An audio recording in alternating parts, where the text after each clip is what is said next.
परीक्षित मोक्ष को प्राप्त हो रहा है तो आकर आश्चर्यचकित हो गए। यह कथा सुनने से मोक्ष की प्राप्ति, तो तुरंत जो है सत्यलोक है तुलाम बद्धवा, सत्यलोक में जो विराजमान तुलाम जो तराजू रखी गई थी उस पर जो है तौल कर देखा कि आखिर क्या विशेषता है भागवत। लघुन्यन्यानि जातानि गौरवेण इदं महत् तदा ऋषिगणा सर्वे विस्मयं परमं जजौ। तो ब्रह्मा जी ने एक तरफ श्रीमद् भागवत महापुराण और एक तरफ जो है पलड़े पर अन्य शास्त्रों को रख दिया। और देखिए श्रीमद् भागवत महापुराण का प्रभाव कि जिस तरफ श्रीमद् भागवत महापुराण का ग्रंथ रखा गया था वह समस्त ग्रंथों पर भारी पड़ा। और तदा ऋषिगण सर्वे विस्मयं परमं ययुः, जितने भी ऋषिगण महात्मा थे सब बड़े ही विस्मय में पड़ गए कि अनेक शास्त्रों के मंथन करने पर भी जो नहीं प्राप्त हो सकता वह श्रीमद् भागवत महापुराण की इस कथा का रसपान करके जीव प्राप्त कर लेता है। तो इससे बड़ा और क्या महात्मा हो सकता है श्रीमद् भागवत का।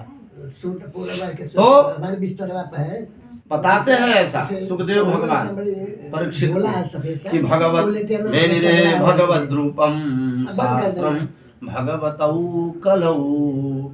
यह जो श्रीमद् भागवत महापुराण है यह क्या है, मेनिरे भगवद रूपम, यह स्वयं साक्षात श्री हरि। यह कौन है, भगवान की वाग्मयी प्रतिमूर्ति है श्रीमद् भागवत। और इसको श्रवण करने के बाद जो है कोई संशय ही नहीं बचता कि जीव मोक्ष की प्राप्ति नहीं कर सकता। ऐसा ये भगवान का परम स्वरूप है और इसमें ही भगवान का हमें दर्शन करना चाहिए। ऐसा होता है। एकदा ही विशालायां चत्वार ऋषयो मला सत्संगार्थं समायाता ददृशुस्तत्र नारदम्। जब यह कथा सूत जी महाराज सौनक आदि 88,000 ऋषियों को श्रवण करा रहे थे तो सौनक जी महाराज ने पूछा कि नारद जी के विषय में पूछा कि नारद जी 2 घड़ी से ज्यादा कहीं स्थापित 7 गांठ का बांस वो होगा ना कहीं बांस है। हाँ उसको लेते हैं पंडित जी को। एक बार जो है जब 7 गांठ से ज्यादा हो माने गड़ले के बाद 7 गांठ बची 3-4 बांस का टुकड़ा है सत्संगार्थम समाया।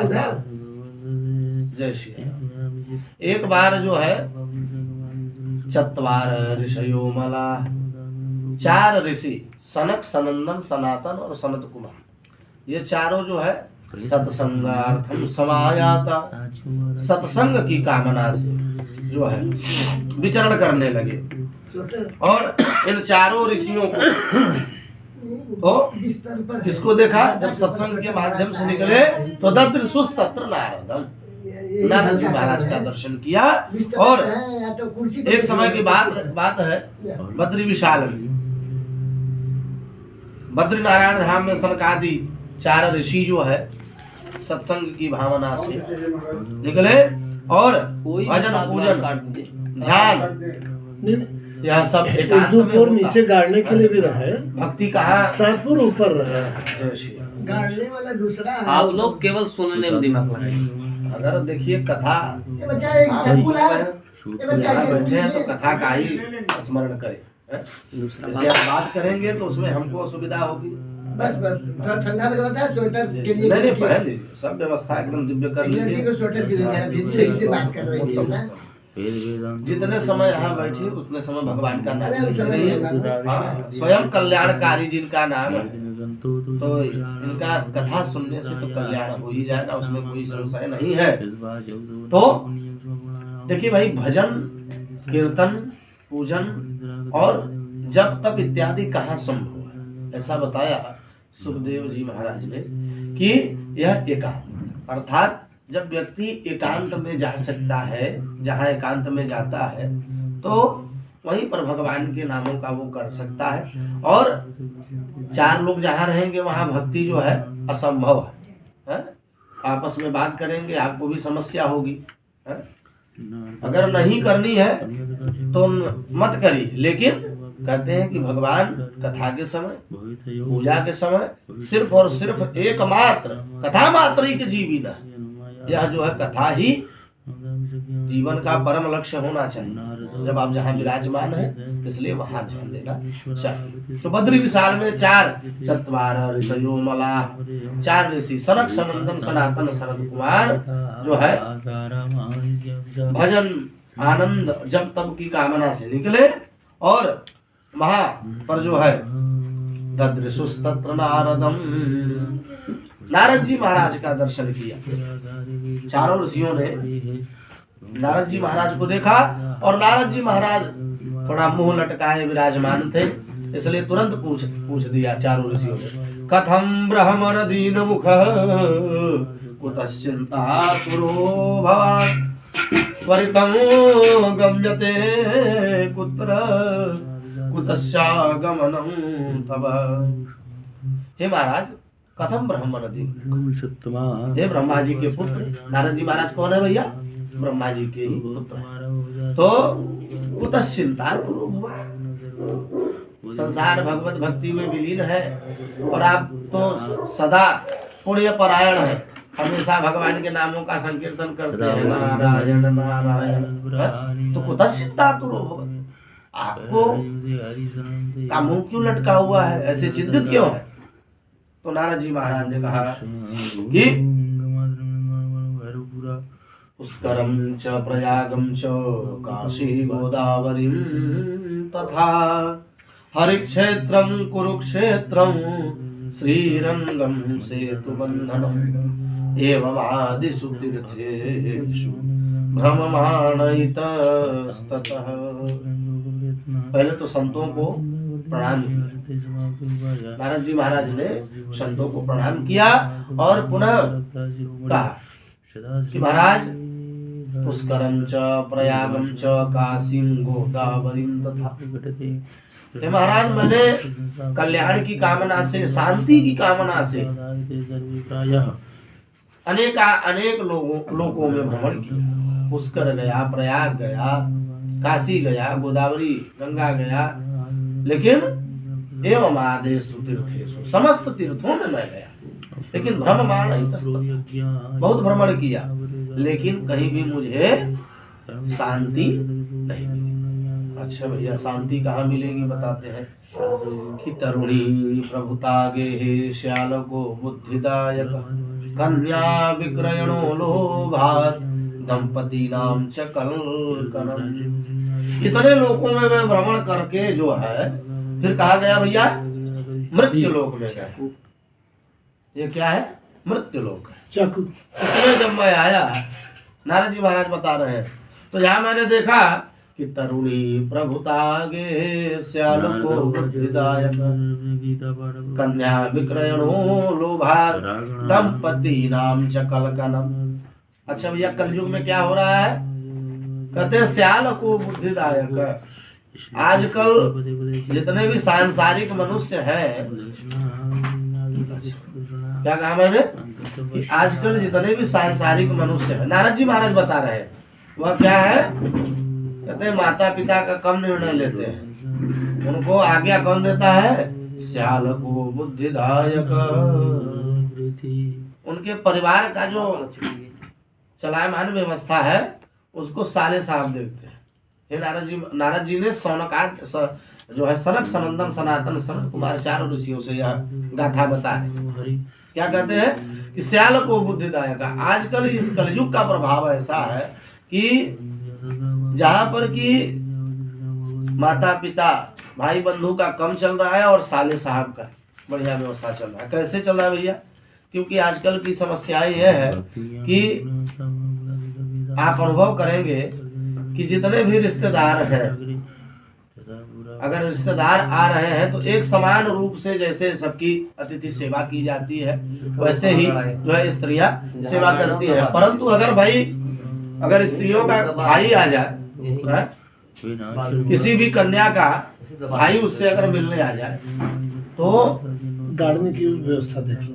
जी जाइए देख लीजिए। तो आजकल की व्यवस्था यह है कि भैया सबसे उत्तम व्यवस्था साले साहब की जाती है। स्त्रियां भी बड़े ही हर्षान्वित होकर के अरे भैया आज हमारे भैया आ रहे हैं, और कोई नहीं हमारे भैया। तब तो देखिए एक एक से पकवान, एक एक से बढ़िया बढ़िया आइटम बनता है?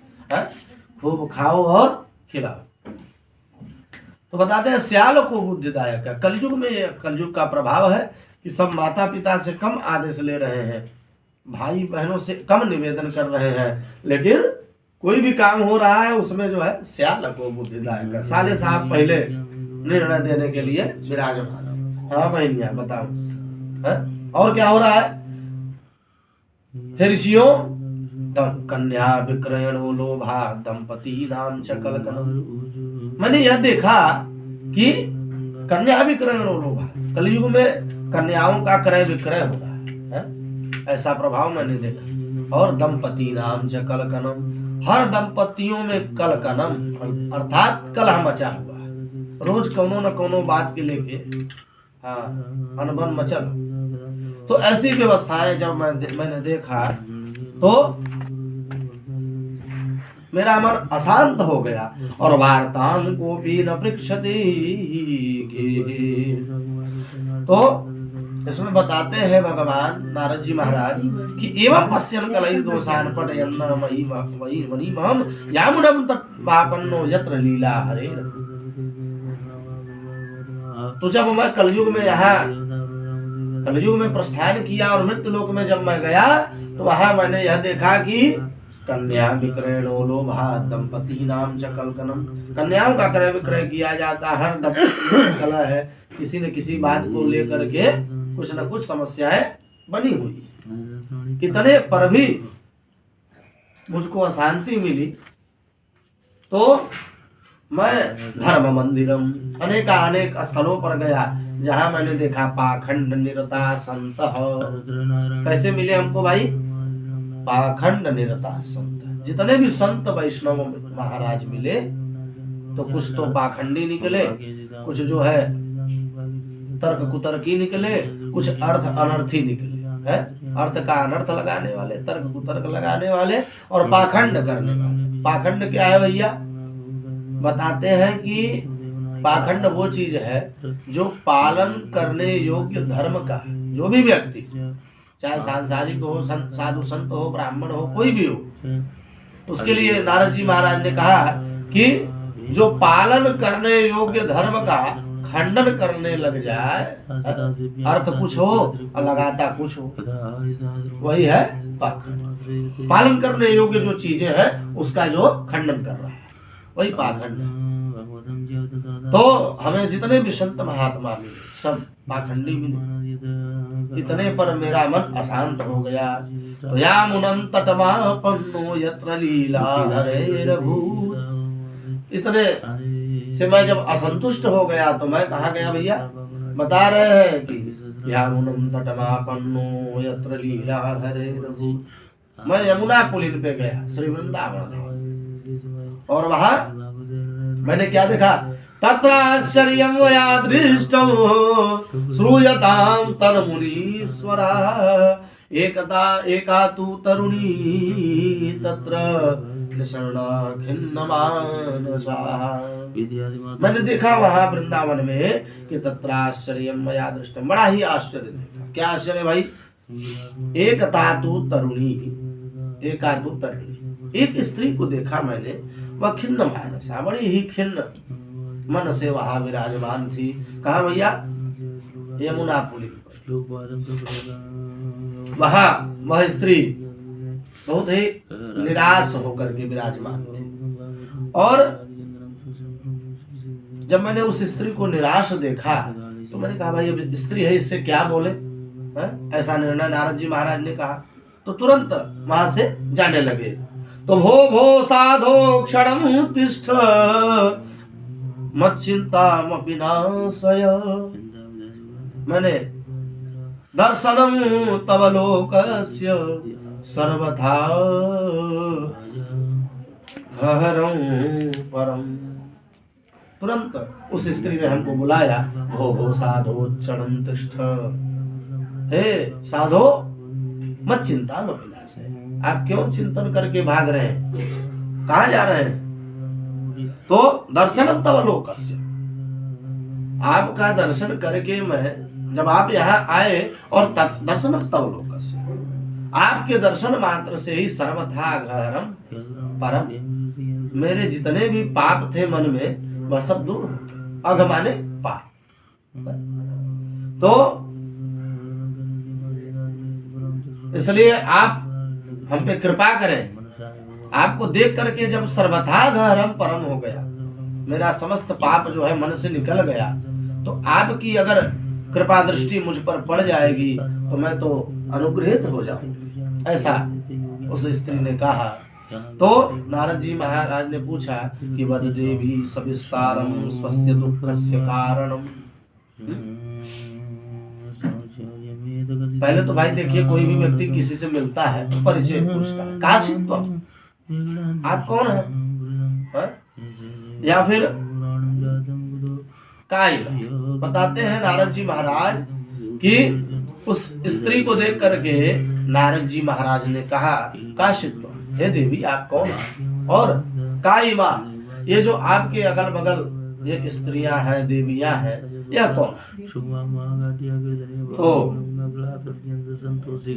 तुरंत उस स्त्री ने कहा कि हम भक्ति ख्याता इमे तनयो मतौ ज्ञान वैराग्य नामानौ काल योगे नजर जरौ। अहम भक्ति ख्याता, हे महाराज मेरा नाम है भक्ति, और इमे तनयो मतौ, ये मेरे दो पुत्र हैं। कौन कौन?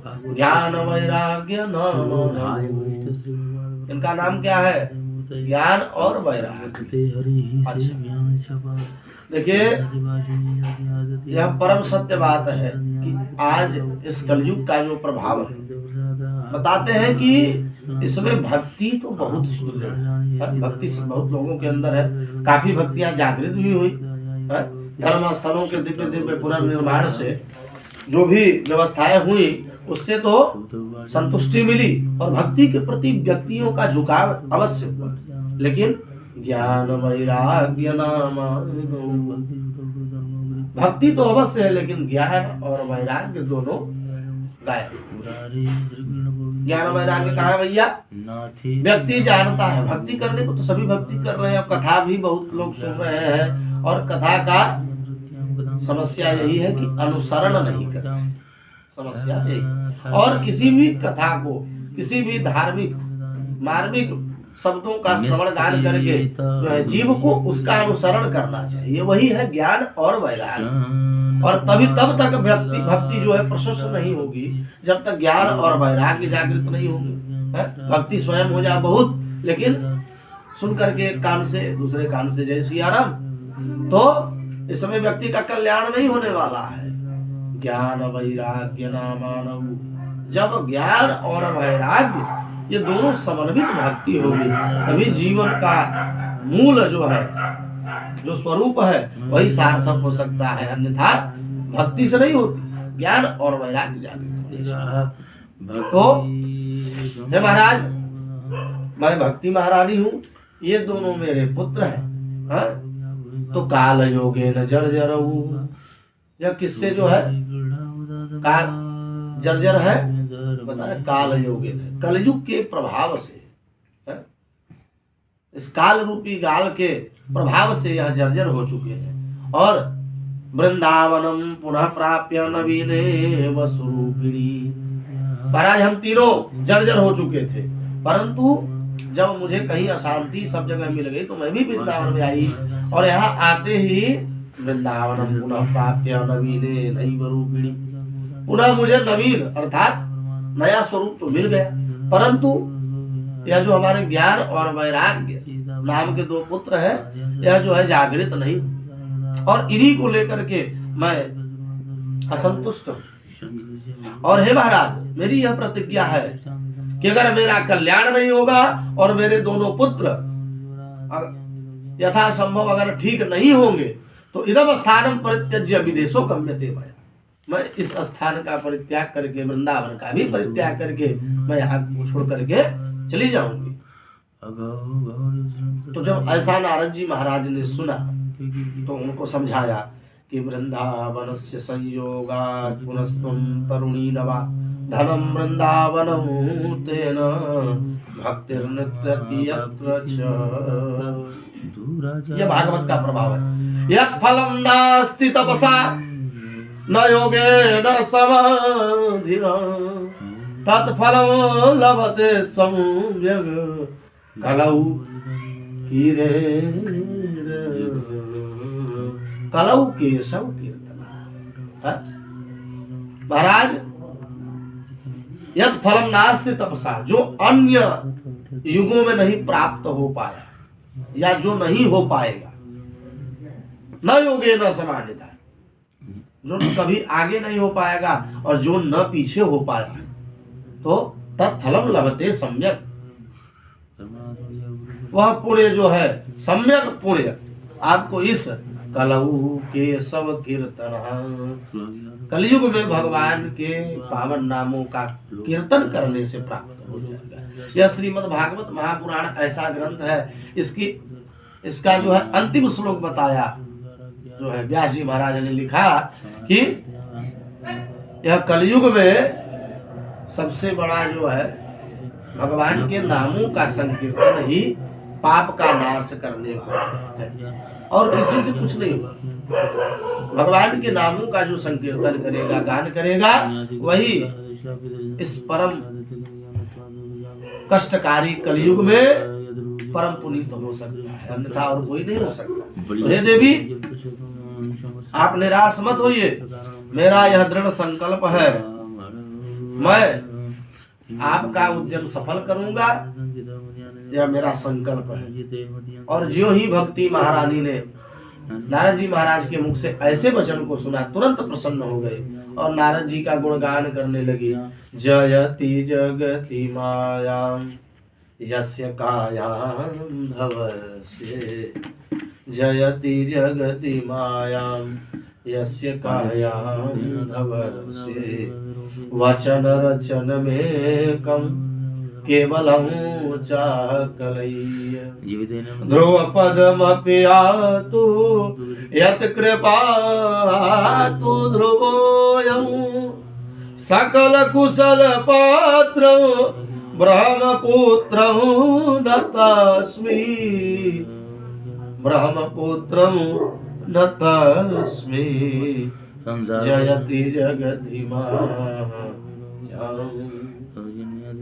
जब भक्ति महारानी ने नारद जी के मुख से ऐसे अमृतमय वचनों का श्रवण किया तो भक्ति महारानी प्रसन्न हो गई और नारद जी महाराज का गुणगान करने लगी। प्रेम से बोलिए भक्तवत्सल भगवान की जय। तो जब ऐसे वचन को सुन करके प्रसन्न हो जाती है, समझ जाती है कि अब तो मेरा उद्यम सफल हो जाएगा। तो या हुतस्तु भगवान यापिनी च गृहेष्वपि।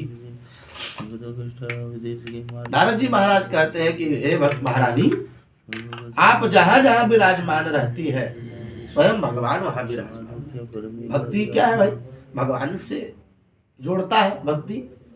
तो नारद जी महाराज ने कहा कि स कृष्ण पापिनो गतः, यदि भी चिंता मत करिए, श्री कृष्णम चरणाम्भोजम स्मरय दुखम गमिष्यति। यह कलयुग में भगवान के पाद पद्मों का जो चिंतन करता है, श्री कृष्ण चरणाम्भोज, जो उनके चरणों का ध्यान करता है, स्मरय दुखम विनश्यति, उसके समस्त दुख पाप तत्क्षण भगवान के नाम से ही दूर हो जाते हैं। और देवर्षि नारद जी महाराज ने बड़े ही दिव्य ढंग से भक्ति महारानी को समझाया और कहा कि आप उन्हीं के चरण कमलों का स्मरण करें। त्वया हुतस्तु भगवान यादिनी च गृहेष्वपि। हे देवी, जहां जहां आप रहती हैं वहां ही भगवान रहते हैं। इसलिए चाहे वह किसी का घर हो, घर किसी का हो, व्याधि का हो, कष्ट का हो, रोग हो का हो, कहीं भी आप हैं तो वहां भगवान का वास अवश्य है।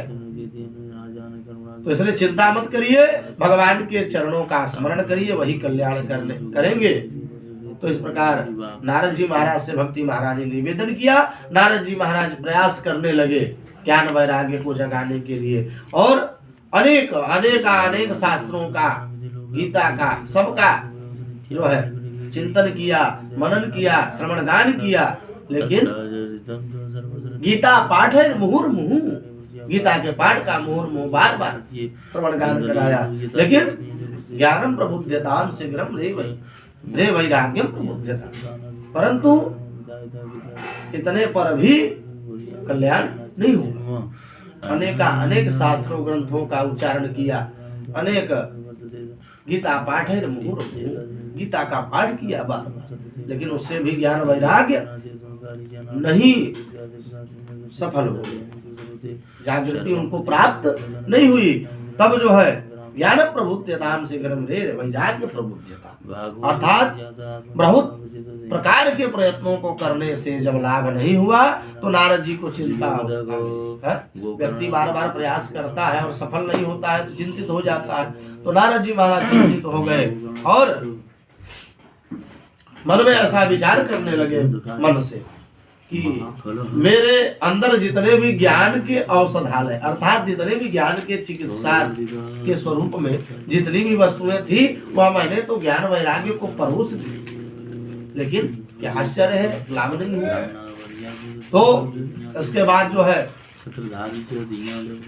फिर भी इनका स्वास्थ्य ठीक नहीं हो रहा।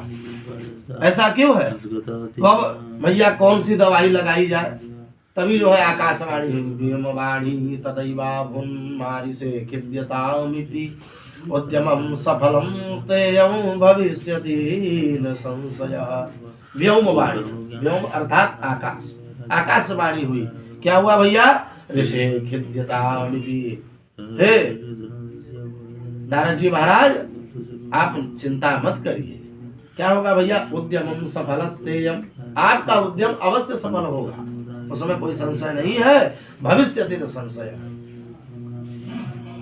भविष्य में आपका उद्यम सफल होगा, उसमें संशय नहीं है। नारद जी महाराज ने कहा भैया कि कैसे होगा, इतने जो है दवाइयों को तो मैंने पिला दी, अब कौन सी दवा पिलाऊं, मेरे पास तो कुछ है ही नहीं आपको पिलाने योग्य, तो बताइए मैं कैसे सेवा करूँगा या कैसे ये ठीक होंगे।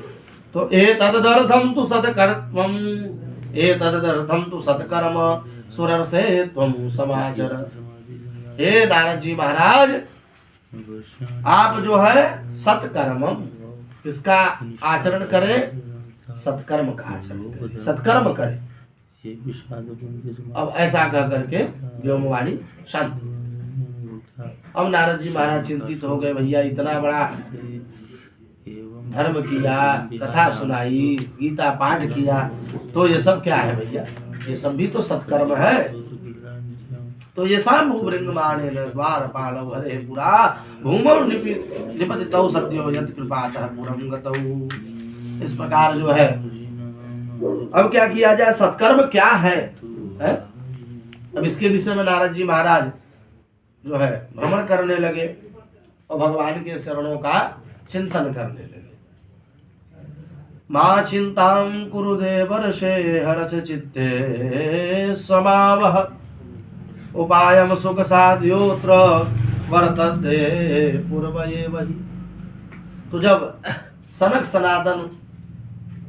सनंदन सनातन और सनत कुमार चारों ऋषियों को यह गाथा गान नारद जी महाराज ने बताई कि एतद अर्थम तु सत्कर्म, व्योमवाणी हुई कि सत्कर्म करो, तो महाराज उसी के लिए मैं भ्रमण कर रहा हूं कि सत्कर्म क्या है।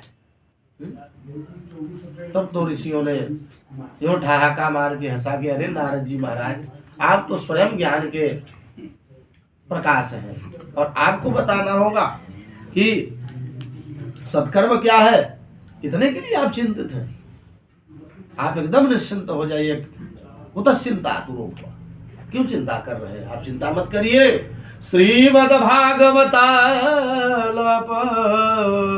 सतु गीत सुखाधिबी। नारद जी महाराज श्रीमद्भागवत हंसम परम हंसम च, हंस परम हंसों के द्वारा मुख से गाई गई यह श्रीमद्भागवतालाप, यह श्रीमद्भागवत महापुराण का यह जो दिव्य औषधि है, यह जो है जिसका पान करने से ज्ञान वैराग्य ही नहीं अनेक गिरे हुए लोग भी उठकर खड़े हो जाएंगे। ऐसा यह श्रीमद् भागवत का महान ग्रंथ है। और जो ज्ञान वैराग्य वृद्धावस्था को प्राप्त हो गए हैं वह जो है हे नारद जी महाराज नव यौवन संपन्न हो जाएंगे। सत्कर्म यही है श्रीमद् भागवता लाभ। यह श्रीमद् भागवत की महापुराण की कथा कलयुग में समस्त पापों का क्षय करके पुण्य की प्राप्ति और मोक्ष की प्राप्ति कराता है। ऐसा है श्रीमद् भागवत। तो जब नारद जी महाराज ने यह सुना तो उनको विश्वास नहीं हुआ, और विश्वास नहीं हुआ तो सनकादि ऋषि कहते हैं कि नारद जी महाराज अब आप एक निर्णय सुनिए। आपने क्या किया भाई? समस्त वेद शास्त्र ग्रंथ का पाठ श्रवण खूब जो है कराया, ज्ञान वैराग्य को कोई भी लाभ हुआ है? नहीं हुआ। लेकिन हम विश्वास आपको दिलाते हैं। चारों ऋषियों ने कहा कि हम आपको विश्वास दिलाते हैं जो सुखदेव परमहंस मुनियों के द्वारा गाया गया है, यह श्रीमद् भागवत का दिव्य मधुर रसपान करने से जीव के समस्त कलमश नाश हो जाएंगे। तो नारद जी महाराज को फिर भी विश्वास नहीं हुआ कि कोई भाई प्रमाण दीजिए, कैसे होगा? तो देखिए, जय श्री राम, जय श्री राम। पीछे दीपक है। हाँ? अरे हम सॉरी। हाँ चलिए, जय श्री राम। हाँ? तो सरकार ऋषियों ने जब इतना इस श्रीमद् भागवत महापुराण के विषय में नारद जी को बतलाया तो नारद जी को फिर भी मन में असंतुष्टि व्याप्त रही और विश्वास नहीं हुआ। तो सरकार ऋषि बोले कि सुनिए प्रमाण, जैसे कोई फल देख करके तो पता नहीं लगा सकता कि ये मीठा होगा या खट्टा होगा। हाँ? कोई आम देख ले और बता दे कि ये मीठा होगा या खट्टा होगा, ऐसे तो अनुभव कर नहीं सकता। अनुभव बहुत करेगा तो यही समझ सकेगा कि भाई चलिए अगर पका हुआ फल है तो मीठा ही होगा, लेकिन वह खट्टा भी निकल सकता है। हाँ? जैसे अभी समय चल रहा है अंगूर का, तो अंगूर जब शुरू में आता है तो कैसा रहता है? देखने में तो बढ़िया बढ़िया लगेगा, लेकिन खाने में वही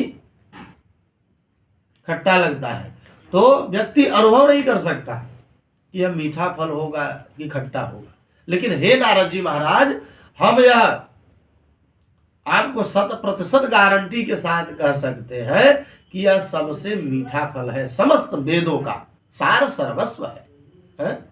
यह जब व्यास जी महाराज ने अनेक पुराणों की रचना की तब भी मन में असंतुष्टि व्याप्त रही, तब जाकर के यह 18वां पुराण, 18 पुराणेषु व्यासस्य वचनद्वयम् परोपकाराय पूर्णाय पापाय परिपीडनम। तो 18 पुराणेषु 18 पुराणों की जब रचना हुई तो सबसे सर्वोत्तम महापुराण यह श्रीमद् भागवत महापुराण।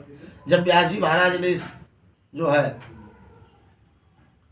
इस भागवत की रचना की तो भगवान के पास गए और कहा कि प्रभु आप आशीर्वाद दीजिए। तो प्रभु ने देखा भैया यह क्या है, तो भगवान को देख करके सुखदेव श्री व्यास जी महाराज ने कहा कि यह आपकी ही वाणी है, भगवता प्रोक्तम इति भागवतम। यह भागवत आपकी वाणी है, तो इसको आपका आशीर्वाद चाहिए। अब बगल में लक्ष्मी जी पैर दबा रही थी, तो लक्ष्मी जी से भाई बोले कि देवी जी आप भी आशीर्वाद प्रदान करें।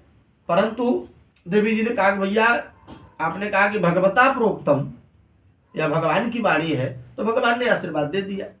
अब भैया हमारा नाम कहाँ है कि हम आपको आशीर्वाद देंगे? इसमें हमारा भी नाम होता तो हम भी आशीर्वाद दे देते इसको। तो व्यास जी महाराज ने कहा कि प्रभु माता जी इसमें आपका भी नाम है, भगवत्याः प्रोक्तम इति भागवतम। तो देवी जी ने कहा कि भैया देखिए हमको ये बनावटी नाम, अभी प्रभु ने पूछा तो हमने कहा भगवता प्रोक्तम, अब हम पूछ रहे हैं तो आप कह रहे हैं कि भगवत्याः प्रोक्तम। तो ये बना बनाया नाम नहीं चाहिए हमको, तो स्पष्ट रूप से हमारा नाम इसमें होगा तभी हम इसको आशीर्वाद देंगे। तब जो है व्यास जी महाराज ने इसमें श्रीमद और जोड़ दिया, तब से इस ग्रंथ का नाम पड़ गया श्रीमद् भागवत महापुराण। तो यह इस पर ये नारद जी महाराज यह स्वयं भगवान की कृपा से प्राप्त हुआ है। और जिस यह ऐसा फल है, कैसा भैया, ये पका पकाया फल है। जिस फल में सुखदेव रूपी तोते ने चोंच मारी है? और ये गारंटी के साथ हम कर सकते हैं कि जिसमें तोता अपनी चोंच मार दे वह स्वयं जो फल होगा वह मीठा ही होगा, खट्टा हो ही नहीं सकता, ऐसा सनकादि ऋषियों ने कहा। और इस प्रकार विविध दृष्टांत, अनेक दृष्टांत दिए, अनेक दृष्टांतों के माध्यम से सनकादियों ने नारद जी को समझाया और नारद जी की शंका तुरंत दूर हो गई। नारद जी हाथ जोड़कर बोले कि भैया अब मैं समझ गया कि पढ़ लिख करके वो कोई बहुत बड़ा विद्वान बन जाए, लेकिन भगवान के तत्व को समझना सबके बस की बात नहीं है? और बड़ी कृपा है मेरे ऊपर आप लोगों की, जो आपने दर्शन दिया।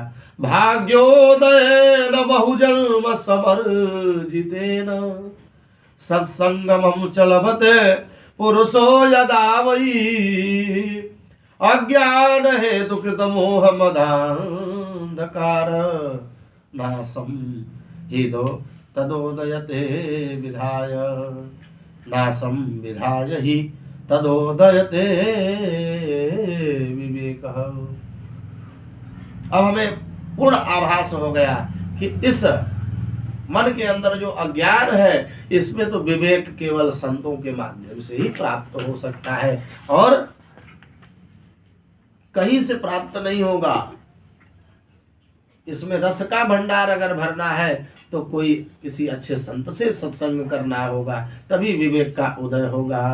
अरे बिनु सत्संग विवेक न होई, श्री राम कृपा बिनु आवत ही सर अति कठिनाई, राम कृपा बिनु आई न जाई। तो मैं जान गया कि बिनु सत्संग, बिना सत्संग के, बिना संतों के सानिध्य से जो है विवेक का उदय नहीं होगा। और जैसा कहा कि आवत ही सर, जब हम किसी धर्म कार्य, जैसे आपने यह यज्ञ प्रारंभ किया तो इस यज्ञ को प्रारंभ करने में कठिनाइयां तो बहुत आई होंगी, विविध प्रकार की कठिनाइयां आती हैं, लेकिन राम कृपा बिनु आई न जाई, बिना राम की कृपा से न आता है और न ही जाता है। इस प्रकार सत्संग तो केवल संतों के माध्यम से प्राप्त हो सकता है। नारद जी बड़े प्रसन्न हो गए और जब यह जो है बना व्यवस्था कि अब यह कथा कहाँ होनी चाहिए कि जिससे कि सबको यह लाभ प्राप्त हो, या श्रीमद् भागवत की कथा कहाँ होनी चाहिए, श्रीमद् भागवता लाभ। तब जो है गंगा द्वारे समीपे तु तटमानंद नाम कहूँ, यह कहा हो जिससे कि सबको यह जो है श्रीमद् भागवत की महापुराण की जो कथा है उसका लाभ समस्त लोगों को मिले। तो ऐसा निर्णय करके यहाँ जो है यह क्या है, अज्ञान दीप मदिशिताम तमोन्धम, मनुष्य के अंदर जितने भी अज्ञान तिमिर व्याप्त है उन समस्त अज्ञान का जो है अज्ञान को दूर कर देती है, ऐसा श्रीमद् भागवत का प्रभाव है। तो एक बात विचारणीय है, नारद जी महाराज ने कहा कि यह कथा कहाँ करनी चाहिए। तब संतों ने कहा कि अगर यह कथा करनी ही है तो बद्री विशाल में इसकी कथा हो, बद्री नारायण धाम में हो, बद्रीनाथ से उतरकर हरिद्वार में इसका आयोजन करें, ऐसा कहा। तो इसका समाधान यही है कि हरिद्वार में, जहाँ स्वयं किसका द्वार है भैया, हरिद्वार, हरि का, जहाँ स्वयं इनका स्थान है, तो वहाँ यह कथा होगी तो नीचे के लोगों को भी सुलभ होगा और ऊपर के लोगों को भी यह कथा सुलभ होगी। और जीवन मुक्त परब्रह्म चरित सुनहि तजि ध्यान। और क्या होना, महात्मा लोग, ये नारद जी महाराज की क्या वाणी है, कहते हैं कि महात्मा लोग ध्यान समाधि कहाँ लगाते हैं भैया, जहाँ एकांत उनको मिलता है।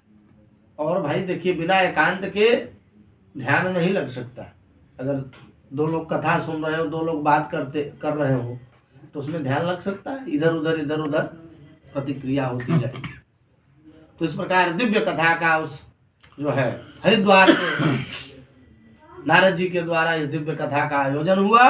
और जय शब्दो नमः शब्द संगनाद शब्द तथैव च, संगनाद हो गया कि हरिद्वार में जो है सनक सनंदन सनातन सनत कुमार के द्वारा जो है यह दिव्य कथा का अवगाहन रसपान कराया जाएगा। और सदा सेव्या श्रीमद्भागवती कथा यस्याः श्रवण मात्रेण हरिचित्तं समाश्रयेत्। सदा सेव्या श्रीमद् भागवती कथा, ये श्रीमद् भागवत महापुराण की जो कथा है यह सदा सेवन करने वाली है, अर्थात सुनने योग्य है। और इसको सुनने मात्र से हरिचित्रम समाश्रयेत्, भगवान के चरणों में अपने मन को व्यक्ति लगा लेता है और उसका भगवान के चरणों में स्नेह हो जाता है। इस प्रकार बड़े ही दिव्य कथा का आयोजन हुआ और समस्त लोग वहां इस कथा का रसपान करने आए। भक्ति महारानी भी अपने ज्ञान वैराग्य के साथ जो है इस कथा का जो है रसपान की। और रसपान क्या की भैया, अभी तो कथा का महात्म्य ही आरंभ हुआ था कि भक्ति सुतौ तौ तरुणौ गृहीत्वा ग्रेवैकरूपा सहसा विरासीत्। भक्ति सुतौ तौ तरुणौ गृहीत्वा ग्रेवैकरूपा सहसा विरासीत्। श्री कृष्ण गोविंद हरे मुरारे नाथेति नाम निमुहुर्वदन्ति। श्री कृष्ण गोविंद हरे मुरारे हे नाथ नारायण वासुदेवा। श्री कृष्ण गोविंद हरे मुरारे हे नाथ नारायण वासुदेवा। श्री कृष्ण गोविंद हरे मुरारे हे नाथ नारायण वासुदेवा। श्री कृष्ण गोविंद हरे मुरारे हे नाथ नारायण वासुदेवा। हे नाथ नारायण वासुदेवा। हे नाथ नारायण वासुदेवा। हे नाथ नारायण वासुदेवा। हे नाथ नारायण वासुदेवा। श्री कृष्ण गोविंद हरे मुरारे हे नाथ नारायण वासुदेवा। श्री कृष्ण गोविंद हरे मुरारे हे नाथ नारायण वासुदेवा। भक्ति सुतौ तौ तरुणौ गृहीत्वा ग्रेवैकरूपा सहसा विरासीत्। जैसे ही दिव्य कथा का गंगा द्वार समीप हरिद्वार में आयोजन हुआ और केवल महात्म्य हुआ, भक्ति सुतौ तौ तरुणौ गृहीत्वा, दोनों ज्ञान वैराग्य जो है ताता थैया करते हुए मैया के साथ जो है भगवान की भक्ति में लीन हो गए। क्या कहते हैं, यही भगवान के दिव्य भजन का। कथम प्रविष्टा कथमागते मध्ये मुनीना वितर्कयन्तः।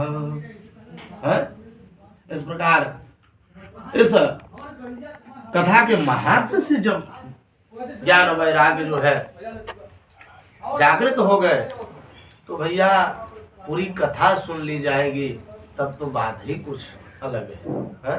तो सकल भुवन बंधे निर्धनास्ते धन्या निवसति हृदये साम श्री हरिर भक्ति रेखा। हरिरपि लोकं सर्वथा तो विहाय प्रविशति हृदये भक्ति सूत्रोपनद्धः। प्रविशति हृदये भक्ति सूत्रोपनिद्धः। प्रविशति हृदय। त्रिभुवन में भैया बताते हैं भगवान कि त्रिभुवन वही धन्य है जो सकल भुवन मध्य जो सकल भुवनों के, अरे 14 भुवन